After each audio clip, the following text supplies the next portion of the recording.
বিসমিল্লাহির রহমানির রহিম। ৩৬০ এই পূর্ণভূমি সিলেট, এই পর্যটন নগরী এই সিলেট, আধ্যাত্মিক রাজধানী এই সিলেট, আউল বাউল ফকিরের দেশ এই সিলেট। সিলেটে বাংলা নববর্ষে আমি সকল ধর্ম বর্ণ নির্বিশেষে সকল পেশার সকল বয়সের মানুষকে নববর্ষের শুভেচ্ছা জানাচ্ছি।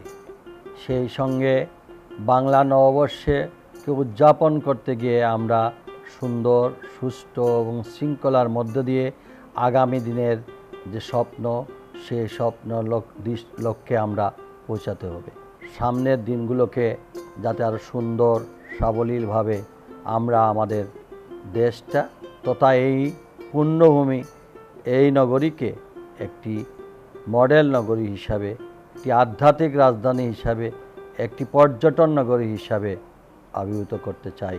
এতে আপনাদের সকলের ধর্ম বর্ণ নির্বিশেষে সকল পেশার মানুষের সহযোগিতা কামনা করি। বাংলা নববর্ষে আমরা প্রত্যেকটি সমাজের প্রত্যেকটি স্তরের জনগণের সঙ্গে আমার যে সম্পৃক্ততা, সেই সম্পৃক্ততা আরও সুদৃঢ় হবে এবং অতীতে যেভাবে আমরা সকল পেশার সকল বর্ণের সকল ধর্মের মানুষের যে সহযোগিতা পেয়েছি, আগামী দিনেও সেই সহযোগিতা অব্যাহত থাকবে। আমরা আমাদের ধর্মীয় সম্প্রীতি, রাজনীতি সম্প্রীতি সবগুলো আরও অটুট থাকবে। আমরা সকল সংকীর্ণতার ঊর্ধ্বে উঠে আমরা আমাদের বাঙালি জাতি হিসাবে আমরা আগামী নববর্ষকে আরও সুন্দরভাবে এগিয়ে নিতে চাই।